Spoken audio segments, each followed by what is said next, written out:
but it's Monday, and of course that's your chance to ask the big questions of the big boy. He's on there now, Alan Jones, my good friend. Come on, big fella.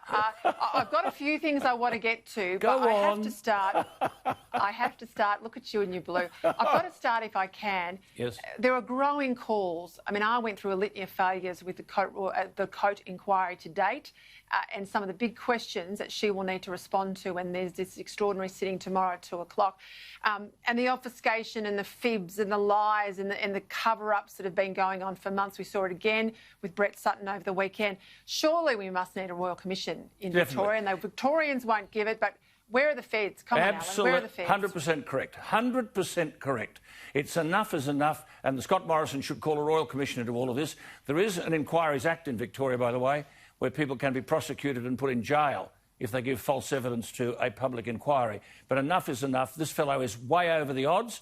You've done a wonderful and sterling job, but it's like banging your head against a brick wall. Now there's going to be further hearing tomorrow. Well, basically everyone should be called back. Every witness should be called back. Every piece of documentation should be made available. And if it's not available, they should explain why, and people should be cross-examined and re-examined over the evidence they've given. But surely to God, there is a call now for a Royal Commission into the whole fiasco, because all Australia is a casualty as a result of this. I just heard your comment to Dennis. I mean, this is 25% of the economy. So we can't pretend it's a Victorian issue. It's an issue relating to all of us. And the federal government ought to get off its backside, as it should have done in contesting the border closures. It should have supported the Palmer case so that we can get these borders open. But, Peter, how can you claim borders should be open when we're closing international borders? Well, I just think on the whole point about the Royal Commission, the more evidence I've read that where questions hit a dead end, things are not pursued by counsel assisting, particular witnesses. I have to say again, David Milward, the guy that was running Unified Security in the middle of all of these negotiations, who gets a $30 million contract in under 6 hours, no paper trail, no appearance of a ministerial sign-off.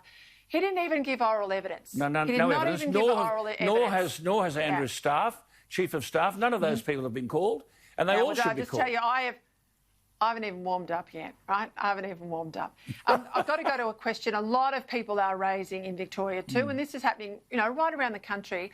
Churches, they've been really shut down over this pandemic period. In Victoria, I think the announcement yesterday was 20 people only with a faith leader, so 19 parishioners, and they must be outside. Now, churches are cavernous. You know, particularly our older people, their church is such a ritual. This has got to be fixed. Not only that, Peter, they've been fined. I mean, there were 10 people who attended a church at a Serbian Orthodox church in August, and they were fined a phenomenal amount of money. Fortunately, that money was raised for them by supporters of the church. But there's no way in the world that the people of faith have been discriminated against. It's obviously this bloke doesn't have any faith or doesn't understand those people who have a faith. But at the same time, if you can let 20 people into a restaurant, how are 20 people in a church at greater risk? But I don't believe any of this stuff anyway. I don't know where the numbers have come from. I mean, it was 5 outside in Melbourne, now and 20 outside in regional Victoria. Now it's 20 outside in Melbourne. You can't keep up with this stuff.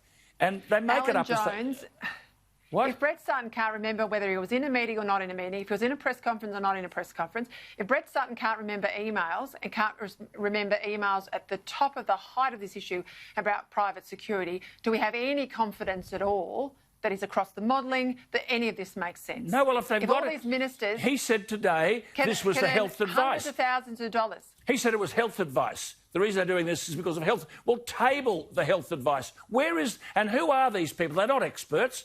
I mean, Jeanette Young in Queensland, they're now saying she'll be the next governor, for God's sake. She's totally unqualified to be making judgments about any of this, and it's the same as those mob in Victoria. If you've got the evidence, put it on the table. They don't have it. They're making it up as they go along.